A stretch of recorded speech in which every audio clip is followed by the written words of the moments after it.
Okay. Magandang gabi. Kuha muna tayo ng electric fan. Bali, bumili ako ng bagong motor ng electric fan.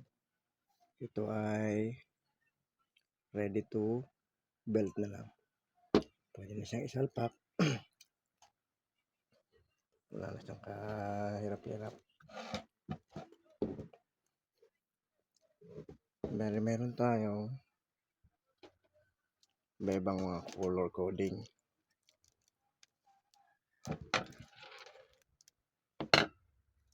Meron tayong dilaw, pula, puti, black.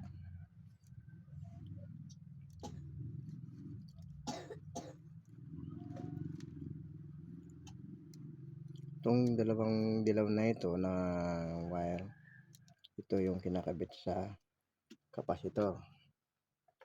Ang kapasitor po ito. Dito kinakabit yung dalawang wire na dilaw.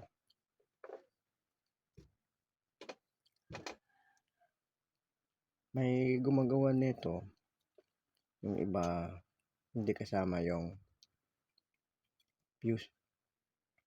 Kaya pwede rin kayo maglagay ng fuse para mas maganda, matibay ang motor ng electric fan.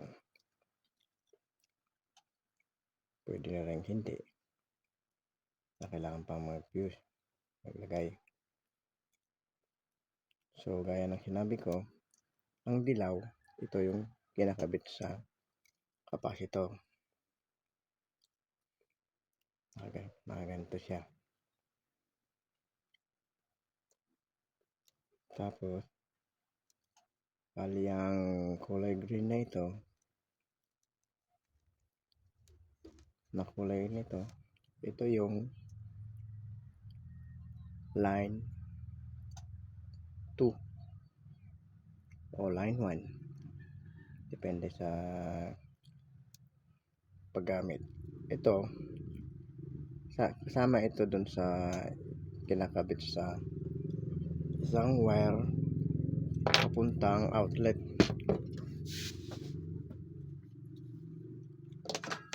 Ito, itong kulay green na wire, dito po yan kinakabit sa isang wire. Ganito yon pagkakabit niyan. Ito naman yung kinakabit natin, nilalagay sa outlet. AC cord. Ito yung line 1. Ito ang line 2. Bala pinapakita ko lang. Dinedemo natin muna. Ito yung green na ito. Nakatap dito sa kulay blue na wire. Ito naman yung papunta dito sa cord. Sinasapat natin sa outlet na 220. Tapos itong isang line 1, konektado siya sa switch. Mayroon siyang 1, 2, 3. Ito yung pinipindot natin, iniikot para tumakbo ang electric fan. Okay.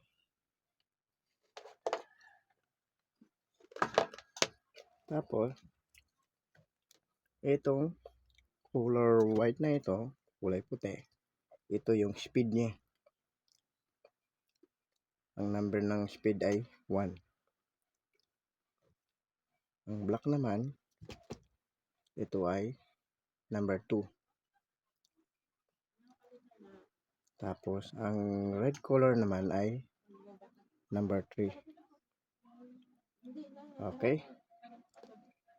Asimbol na natin step by step. So ano natin gawin, ito yung kanyang body na paglalagyan ng motor. Okay? Yan. Ito yung shafting. Ito yung rotor. Papasok na natin yan dito. Okay. Yan. Madali lang po yan. Kahit babae ka, kahit sino. Basta madali lang gawin yan. Ilang percent na? Okay na yan. 100% na yan. Tapos, pasok naman natin ito sa isa. Itong kabila na ito. Yung lahat ng wire, papasok natin dito. Yan. Ganyan. Sabay-sabay yan. Ay, ganito. Ako na. Oo, ganyan pala. Ganyan pala yung ano. Yan. Ganito dapat to. Pag yan ay nakikabit na natin, ito ay puputulin naman yung terminal ng green, yung wire. Tapos, yung 1, 2, 3 na color na yan para sa speed. Depende yan sa abutin ng pagtalagyan natin doon sa katawan, sa paatin. Ayan. Baliktad siya. Baliktad pala. Ayan, adjust natin. Yan.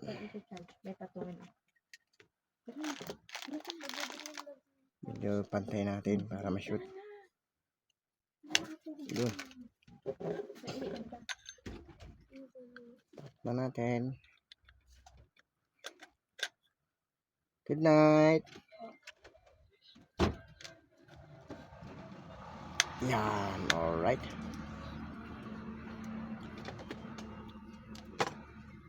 Yun. Dapat ang chapter niya free wheel.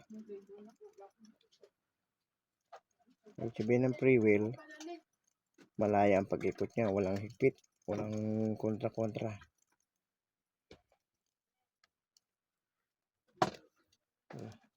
Okay. Naipasok na natin. Lagyan na natin siya ng tornilyo.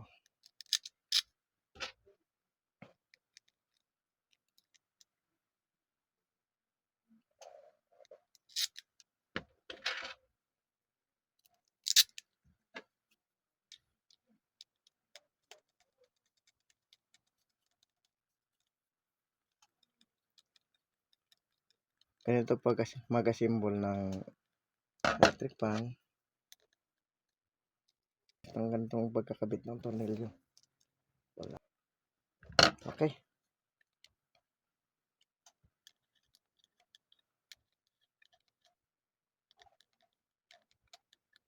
Yan. Ipitan natin. Okay na siya. Ganyan na po kasimple magkabit ng electric fan, motor, kasama sa kanyang paglalagyan. Tapos, pagkakabit ng capacitor, ganito lang.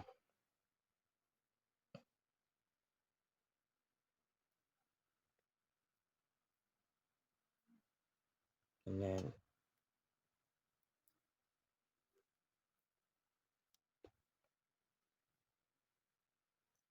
Ayan.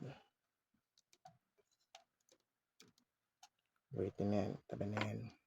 Ready na yan. May iba-ibang paraan kung ang motor ng electric fan na binili ay walang fuse. Pwede na siyang dito lang. Didikit natin siya dito sa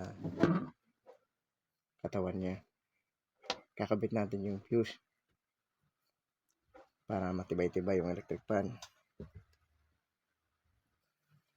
Para pag sumobra ang init niya, yung fuse lamang ang masisira, hindi yung motor ng electric fan. Hindi po apektado yan.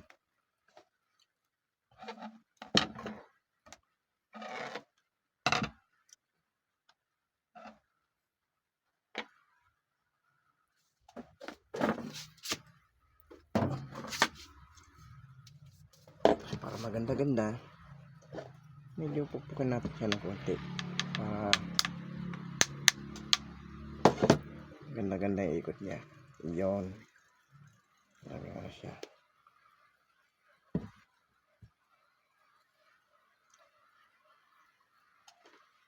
Tapos, yan po, kumpleto na. Ito namang isang wire na to, sasaksakan ng 220 volt. Dito siya. Itong green color, tap natin siya dito sa isang wire na papuntang AC code 20 to 20 kanyang outlet. Bali itong isa, naka-ready na po yan para sa 220 na pagsasaksakan. Subok tayo, pero bago yan, dapat maglagay tayo ng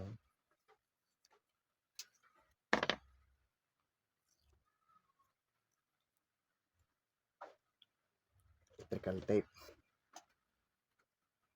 para hindi tayo mag-ground makuryente. Tapos itong color white, ito ay speed 1. Nakapit natin siya dito sa, hindi ko pinutulan muna, bali nagtanggal lang ako ng konti, bali nagtira ko. Ayan.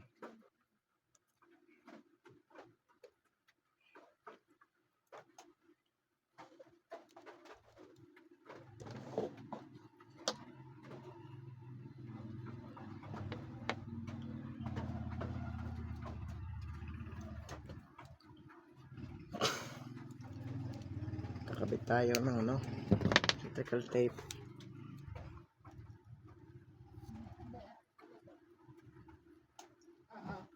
Dapat ang ikot nito ay ganun, tulad ng ikot ng relo, ng orasan natin. Okay, testing na natin.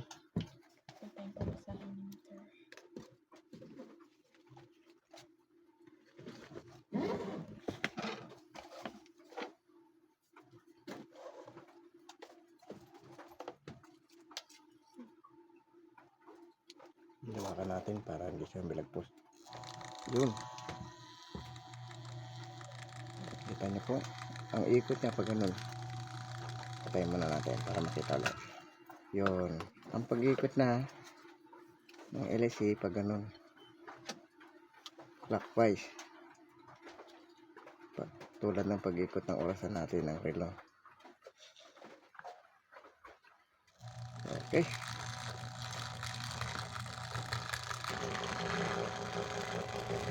Yan lang po.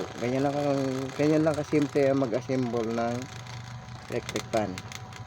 Bali, di pa natin ito ikakabit sa katawan niya, sa body, yung kanyang paglalagyan. So, yan po. Thank you for watching.